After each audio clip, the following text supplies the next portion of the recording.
1절서부터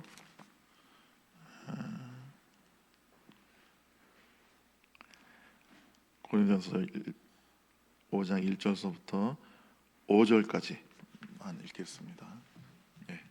8절까지 했는데 그냥 5절까지 읽겠습니다. 다 같이 읽겠습니다. 너희 중에 심지어 음행이 있다함을 들으니 그런 음행은 이방인 중에서도 없는 것이라. 누가 그 아버지의 아내를 취하였다 하는도다. 그리하고도 너희가 오히려 교만하여져서 어찌하여 통하니 여기지 아니하고 그 일 행한 자를 너희 중에서 쫓아내지 아니하였느냐. 내가 실로 몸으로는 떠나 있으나 영으로는 함께 있어서 거기 있는 것 같이 이런 일 행한 자를 이미 판단하였노라.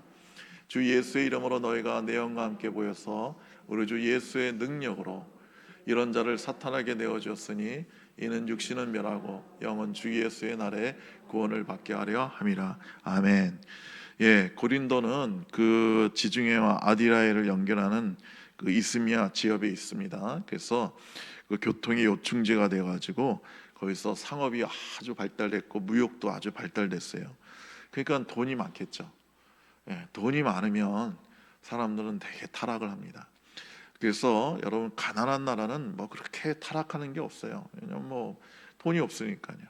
근데 이 돈이 많은 선진국일수록 쉽게 타락하기 좋습니다. 여러분, 가난한 나라에서 마약 하겠어요?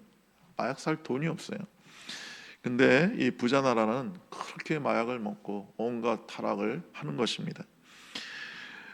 그래서 그 고린도 사람들은 너무나도 타락하고 너무나도 뭐 방탕하고 끔찍하기 때문에 그 당시에 저 사람은 고린도 사람 같아라고 말을 하면 아주 타락하고 못된 그런 형편없는 사람을 일컬어서 고린도 사람이다, 고린도가 사람 같다, 이렇게 표현했을 정도예요. 그리고 고린도에는 아프로디테, 즉 비너스를 숭배했는데요. 이 아프로디테 신전은 당시 고린도의 주요 종교적 상징이었습니다. 그래서 이 종교 의식에 그 거룩한 창녀들, 그러니까 성녀들이라죠, 헤타이라라고 하는데, 그 사람들이 참여해서 아주 그 성전에서 아주 그냥 종교 의식으로 성행위를 했기 때문에 이 성적 타락은 아주 악명이 높았습니다. 거기에는 가장 부흥할 때는 1,000명의 이 성창녀들이 있었어요. 여사제들이 있었어요. 그들은 거룩한 매춘부되었습니다. 밤이 되면 앞으로 그 아크로폴리스 언덕으로 내려와서 고린도 교회에서 몸을 팔았습니다. 그래서 그 당시에 어떤 말이 돌았냐면, 야, 여간 부자 아니면 고린도에 갈 수 없다. 그러니까 그 여자들 뭐 매춘하고 뭐 술 사 먹고 이러려면 돈이 많이 든다 이거예요. 이런 노골적인 죄 말고도 더욱 그 음흉하고 악독한 아주 희한한 그 죄악들이 그 당시에 모여들던 상인들과 선원들을 따라서 세계 각지로부터 이 고린도로 들어왔습니다. 그래서 고린도는 부요와 사치, 술 취함과 방탕이나 말뿐만 아니라 불결이라는 말과 동일어로 쓰여지기 시작했습니다. 고린도에서 이러한 성적 행위가 일반 사회에서 전혀 금지되지가 않았어요. 당연한 걸로 여겼습니다. 오히려 많은 이들이 종교적 정당성을 빌미로 성적 욕구를 충족시키는 것을 아주 당연시했습니다. 이런 영향 때문에 그런지 고린도 교회에서도 끔찍한 근친상간이 이루어졌어요. 교인 중에 한 명이 아비의 아내를 얻었다고 그래요. 설마 7원만 아닐 거고 아비의 뭐 첩이나 뭐 계모 정도 되겠죠. 아버지랑 이혼을 한 사람인지 아니면 아버지가 죽었는지 살았는지 모르지만 하연에 아버지의 아내였던 여자를 취함으로 이건 이방사에서도 거의 없는 일을 했던 거예요. 옛날에는 좀 이런 근친상간들이 좀 있었죠. 왕족들 사이에서 같은 친족들이 그런 근친상간들이 있었습니다. 그러나 그런 근친상간을 해도 아비의 아내를 얻는 경우는 극히 드물었습니다. 오늘날도 일부 다처가 여전히 있죠. 중동 사람들은 4명까지, 그러니까 이슬람에서는 법으로 아내를 4명까지 얻게 해줬습니다. 그리고 미국 유타주에 있는 몰몬교도들도 여전히 한 남자가 여러 명의 여자를 데리고 살 수 있습니다. 그런데 그런 사회라 할지라도 근친상간은 허락하지 않았어요. 여러분, 근친상간하면 유전학적으로 돌연변이를 낳게 됩니다. 심각한 유전병을 낳게 돼요. 정신병을 앓게 됩니다. 그리고 이 인간의 형태가 막 뒤틀려집니다. 근데 우리나라 사람들은 너무 똑똑해가서 옛날부터 근친상간을 엄격하게 금했죠. 우리나라는 근친이 아니라 아예 성만 같아도 결혼을 못하게 했어요. 법적으로. 그러니까 그래서 우리나라가 세계에서 이 머리가 가장 깨끗하고 똑똑한 민족이 된 거예요. 바울은 에베소 한 곳을 말고는 그 어느 도시보다도 고린도에 오래 머물렀습니다. 한 1년 반 정도 있으면서 열심히 전도하고 교회를 세웠어요. 거기서 아글라와 블루기사를 만나서 같이 장막 만든 일을 하면서 복음을 전했습니다. 이렇게 복음을 전해서 세운 그 고린도 교회가 그가 에베소에 있을 때, 그러니까 주 약 55년경에 바울의 3차 여행 때죠. 그때 고린도 교회 그 사정을 누가 얘기해 줬나 봐요.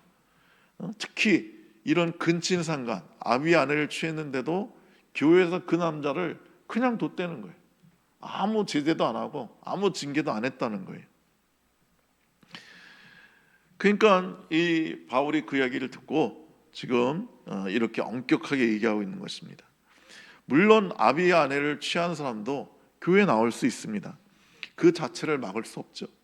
그러나 나왔으면 그것을 회개해야죠. 그리고 그 삶을 바꿔야죠. 청산해야죠. 그런데 교회에 다니면서도 계속 그런 일을 한다면, 그런 관계를 유지한다면 그것은 용납할 수가 없는 것입니다. 그 사람의 얘기가 멀리 떨어지는 바울에게 알려질 정도면 그 죄 지은 사람에게도 교회에서 아무 제재 안 한 그 이야기가 그 온 도시 안에 가득했을 거 아닙니까? 아마 이 죄를 지은 사람이 아주 그 도시에서 부자였을 겁니다. 제 생각에는. 아니면 아주 높은 지위를 가지고 있던 사람이었을 거예요. 그러니까 무서워서, 혹은 그가 헌금을 많이 하니까 아마 그냥 뒀는지도 모릅니다. 아니면 그런 일들이 너무 비일비재하니까 그냥 뭐 늘 있는 일이니까 그냥 심상히 여겼는지도 모릅니다. 고린도 교인들은 이 악한 일을 가지고 통분히 여기지 않았다고 오늘 성경은 말하고 있습니다. 여러분, 죄를 지면 그 마음이 아파져야죠.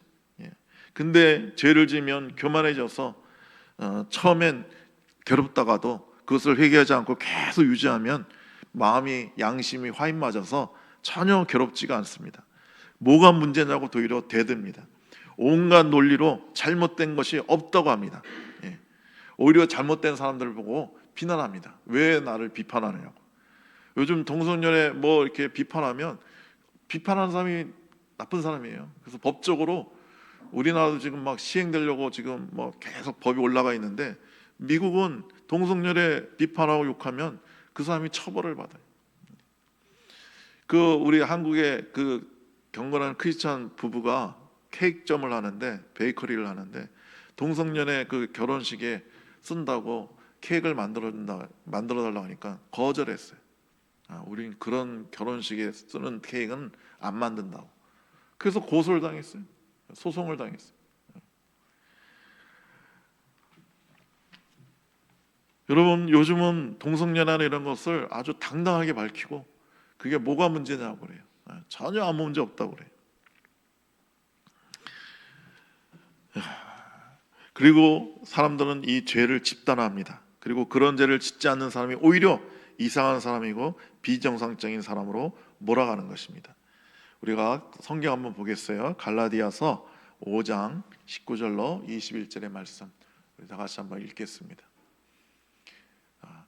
육체의 일은 분명하니 곧 음행과 더러운 것과 호색과 우상 숭배와 주술과 온수 맺는 것과 분쟁과 시기와 분냉과 당짓는 것과 분열함과 이단과 투기와 술 취함과 방탕함과 또와 같은 것들이라.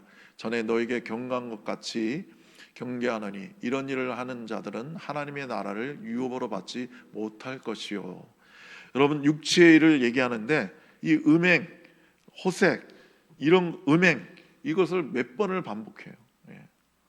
그러니까 육체가 짓는 가장 큰 죄 중에 하나가 바로 이 음행인 거예요. 여러분, 사람들을 그 정신병에 걸리는데, 정신병에 걸리는 그 거의 90%가 음행과 관련된다고 그런 통계를 제가 본 적이 있어요. 예. 그러니까 뭔가 이렇게 막 삶이 음란하고 악하고 호색적일 때 그때 사람들이 정신병에 걸린다는 거예요.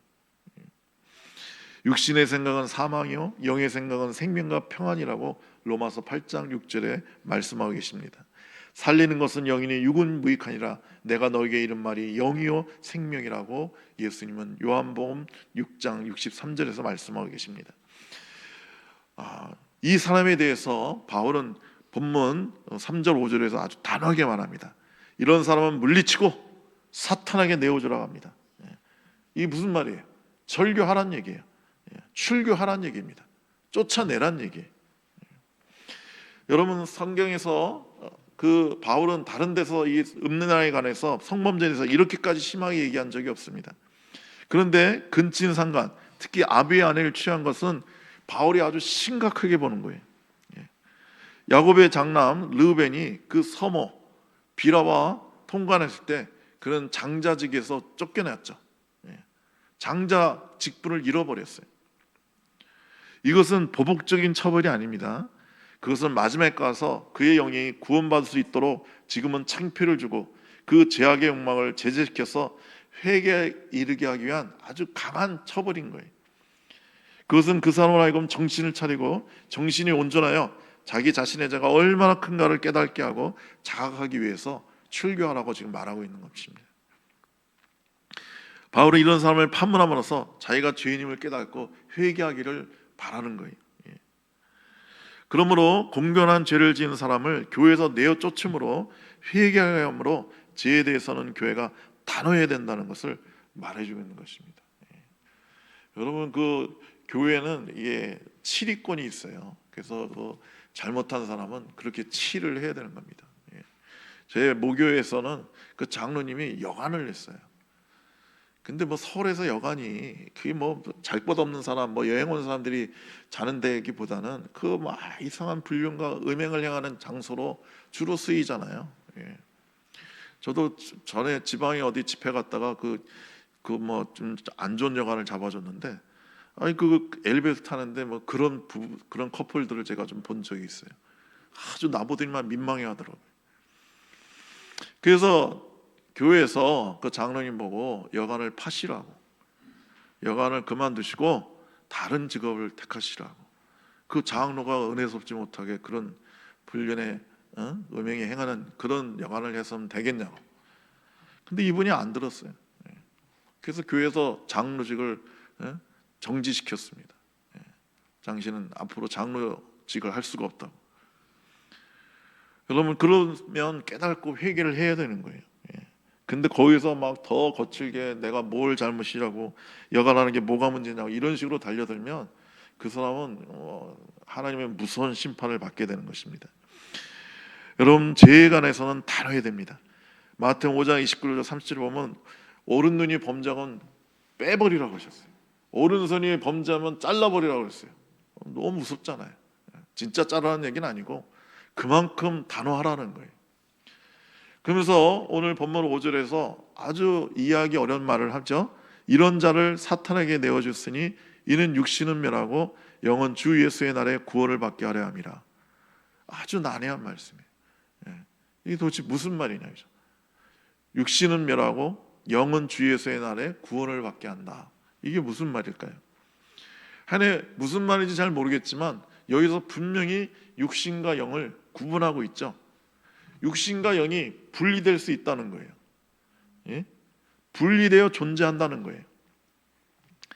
그러니까 이 말은 무슨 말이냐면 범죄한 성도, 즉 구원은 받았지만 죄로 인하여서 그 영이 전혀 아무 일도 할 수 없이 육체의 정욕 속에 감금되어 있을 때 그 몸을 죽임으로써, 그 육체를 죽임으로써 그 영을 구원하시는 하나님의 그 마지막 방법을 우리는 알 수 있는 것입니다. 여러분 구원의 죽음이 구원의 과정이죠. 우리가 주님 오시기 전에 우리가 구원받으려면 죽음을 거쳐야 되는 거예요. 그래서 우리가 육신을 벗고 하나님의 나라에 가서 구원을 받는 것입니다. 여러분 많은 분들이 그런 말을 하죠.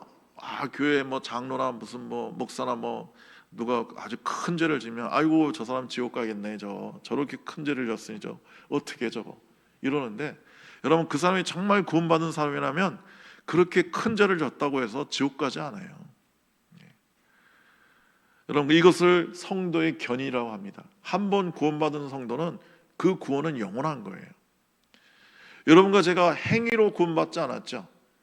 우리가 착한 행위를 해서 율법을 지켜서 구원받은 게 아니죠.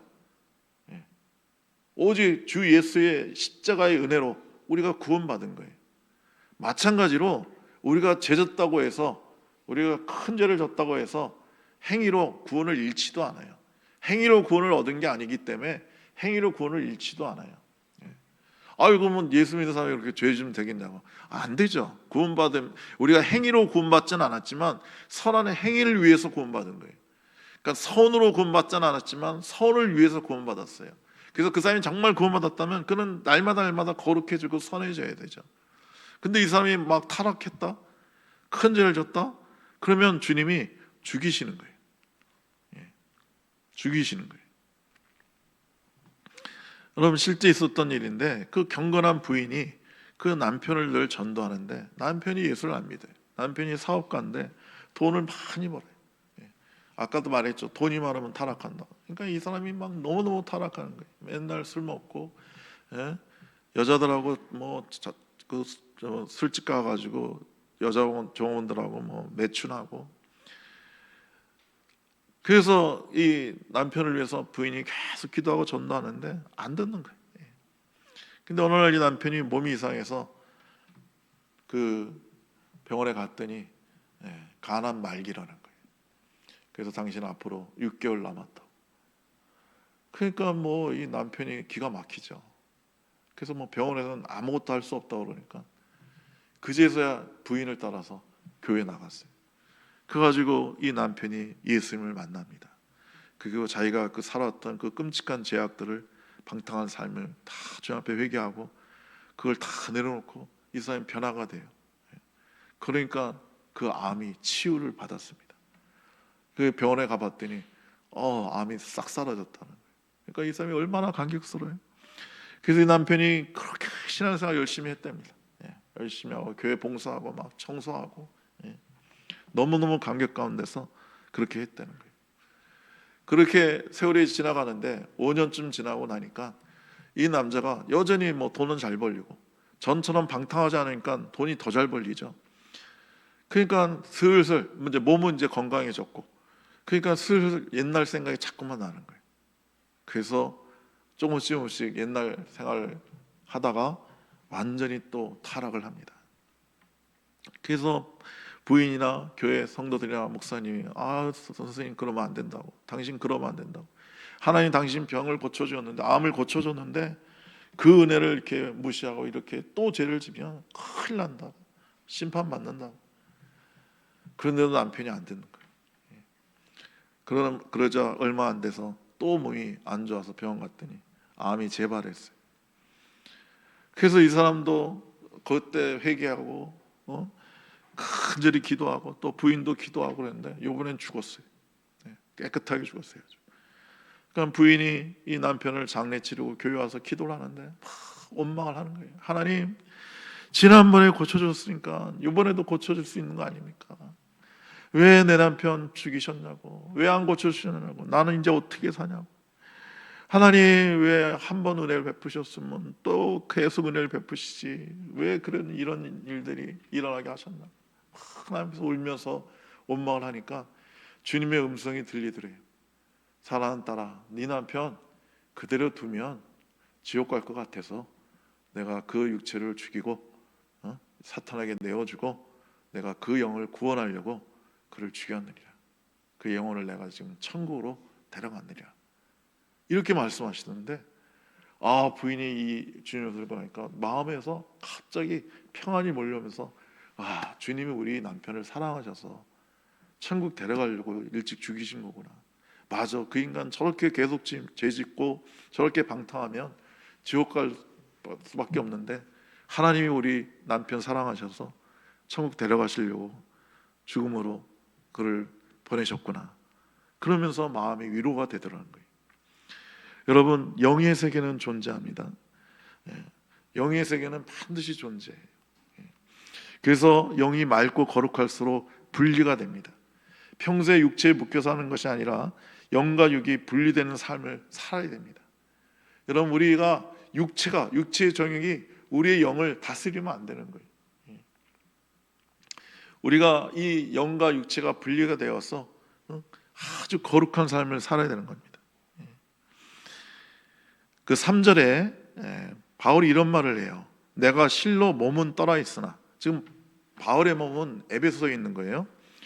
영으로는 함께 있어서 거기 있는 것 같이 이 일을 행하는 자를 이미 판단하였노라.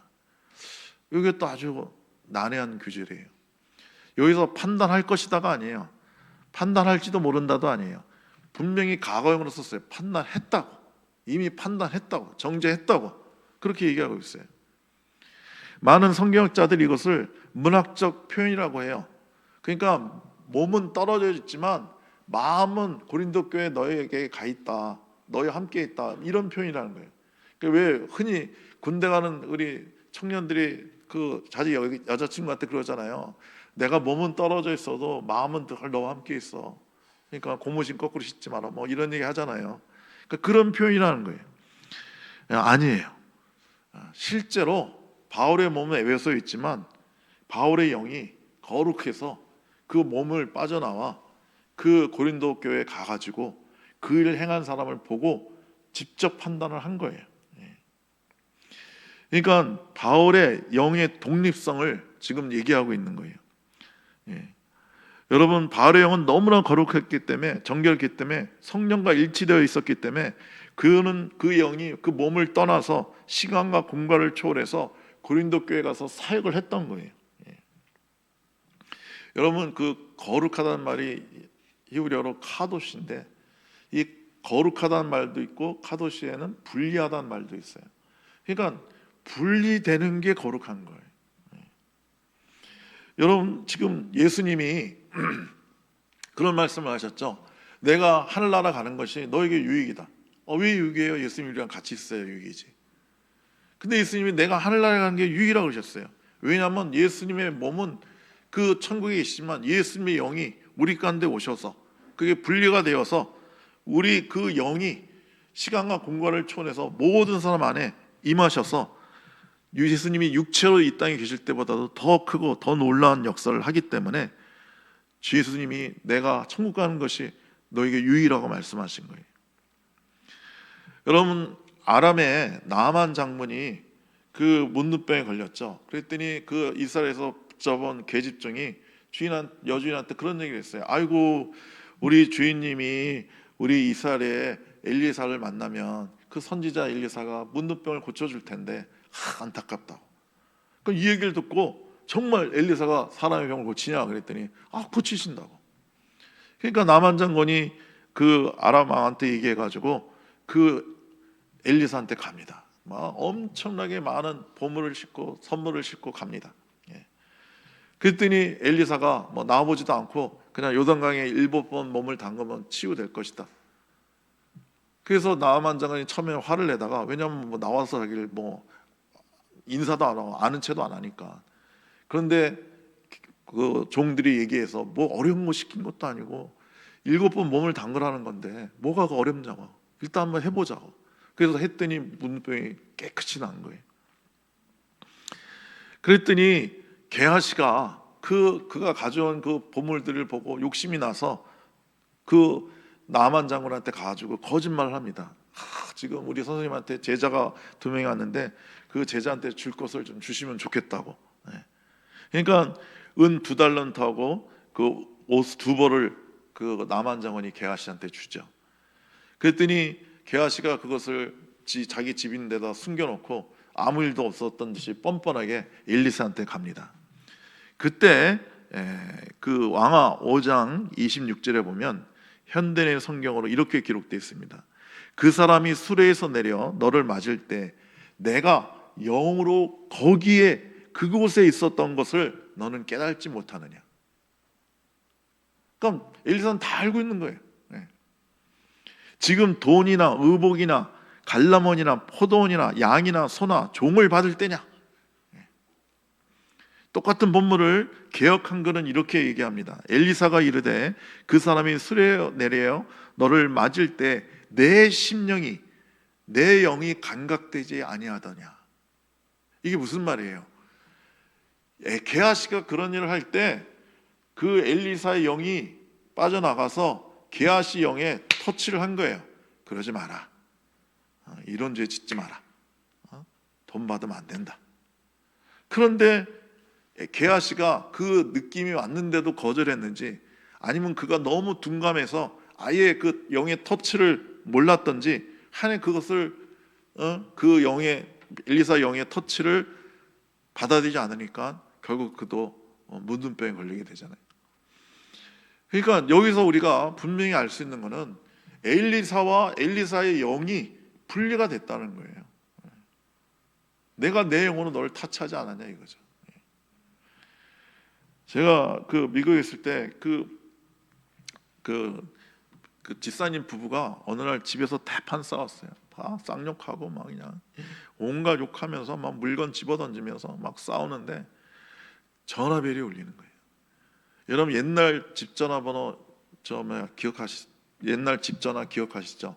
그것이 내가 상대방이 안 끊고 계속 있으면 전화벨이 내가 받을 때까지 울리잖아요. 그죠?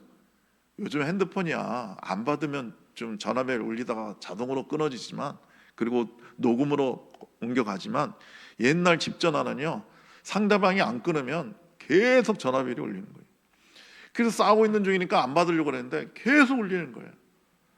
그래가지고 무슨 뭐 급한 전화인가 보다 해가지고 그 남자 집사가 그 전화기를 딱 들었더니 그 교회에서 기도 많이 하는 김 집사가 전화 받자마자 야, 최 집사, 너 지금 부부싸움 하고 있지? 그러더래. 전화 받자마자. 그래가지고 아니 너 그거 어떻게 알았어? 그랬더니 너 방금 전에 네 부인 보고 돼지코 같은 여자라고 그렇게 욕했지? 대사까지 하는 거예요. 이거 너 그거 어떻게 알았어? 내가 기도 중에 보니까 너희들이 그렇게 싸고 있는 게 다 보이더라. 근데 방 안 한 구석에서 마귀가 박수치면서 계속해라, 잘한다 잘한다 그러고 있더라. 그러니까 계속 싸워라잉 그러면서 전화를 툭 끊더래요. 그 명색이 그래도 집사인데 이 얘기 듣고 계속 싸우겠어요? 그래서 둘이 간절히 하나님 앞에 회개하고 화해했다는 얘기를 제가 들은, 그 간증을 들은 적이 있어요. 그러니까 그 김 집사는 어떻게 이렇게 옆에 있던 것처럼 아냐 이거예요. 그의 영이 빠져나와서 그 장면을 보고 있었던 거예요. 존 레이크라는 아주 신령한, 아주 치유사학자로 유명한 목사님 계세요. 이 사람이 그 남아프리카 가서 귀한 사역을 했는데 어느 날 그 프랑스 청년 하나가 어디만 목사님 우리 누나를 위해서 기도해 주세요 그러더래요. 그러면서 우리 누나가 너무 예쁘고 너무 좋은 누나인데 너무너무 심각한 정신분열증에 걸려가지고 조현병에 걸려가지고 병원에 입원해 있는데 몇 년째 치료도 안 되고 몇 년째 그 병원에 갇혀 있는데, 묶여 있는데 너무 제 마음이 안타깝고 힘들다고. 그러니까 우리 누나 좀 치유해 달라고 기도해 주세요. 그래서 존 레이크가 그 얘기를 듣고 그 교회 강단에서 그 누나를 위해서 간절히 기도하는데 갑자기 몸이 푹 뜨는 느낌이 들더래요. 그러면서 막 육지와 바다를 막 날아가는 느낌이 들지만 순식간에 그 누나가 그 병실에 갇혀 있는 그 누나 침대 옆에 자기가 딱 있더래요. 그래서 그 누나에게 마리아 자매, 당신의 동생이 요청해서 내가 당신을 위해서 기도하기 위해 왔다고. 그러면서 그 마리아 여자 몸에 손을 얹고 간절히 기도했대. 하나님 이 여자를 치유해 달라고, 이 자매를 불쌍해 달라고. 그리고 눈을 떴더니 자기 그 몇천 마일, 몇천 킬로 떨어져 있는 남아프리카 교회 강단에 자기가 있더라는 거예요. 그리고 며칠 후에 그 프랑스 청년이 목사님한테 왔어요. 목사님 놀랍습니다. 우리 누나가 갑자기 회복이 되어서 퇴원했다는 거예요. 몇 년을 병원에 있어도 차도가 없었는데 목사님이 기도해줘서 그런 것 같다. 그러니까 존 레이크 목사의 영이 너무나도 이게 밝기 때문에, 거룩하기 때문에 그 영이 빠져나와서 그렇게 할 수가 있는 거예요. 제가 그 전에 아주 아프던 사람한테 그런 얘기를 들은 적이 있어요. 자기가 꿈을 꾸는데 제가 와서 자기의 몸을 써놓고 간절히 기도하는 꿈을 꿨다는 거예요. 그 사람이 아주 심각한 질병이 있었는데 그 치유가 됐거든요. 근데 그게 정말 꿈일 수도 있고, 그 재영이 빠져나와서 그 사람을 위해서 기도하는 것을 그 사람이 비명사몽간에 그것을 본 거일 수도 있는 거예요. 여러분, 우린 이렇게 거룩해져야 됩니다. 거룩해져서 이 몸과 영이 분리되는 이 훈련이 돼야 되는 거예요. 그래서 마지막에 여러분 죽을 때도요, 그 천사가 와서 우리 영혼을 우리 육체에서 뺏어 갈 거 아니에요. 이게 평소에 잘 빠지던 사람은 천사가 쉽게 빠져 이렇게 데려갈 거 아니에요. 근데 평소에 분리가 안 된 사람은 이거 죽을 때 고생한단 말이죠. 이게 잘 안 빠지던 거니까. 여러분 그 나무문, 옛날 나무문 같은 거 자꾸 열었다 닫았다 해야 바람만 불어도 확 열리지, 생전가야 10년 20년 동안 그 나무문을, 창문을 안 열면요, 그거 안 열려요. 그러니까 여러분과 제가 평소에 이런 훈련이 돼야 되는 겁니다. 여러분, 분리는 거룩한 삶의 필수 조건입니다. 이 분리는 나누는 일이 아니에요. 하나 안에서 통일되어 있고 일체로서 지속성을 가지고 있으면서 분명한 분리에 의한 독립성을 우리가 인정하는 거예요. 갈라디아서 5장 16절에 내가 너에게 이르노니 너희는 성령조차 행하라 그리하면 육체의 욕심을 이루지 아니라 그랬어요. 이걸 쉬운 성경으로 다시 보면 이렇게 말하고 있어요. 그러므로 내가 말합니다. 성령을 따라 사십시오. 그러면 육체의 욕망을 따라 살지 않게 될 것입니다.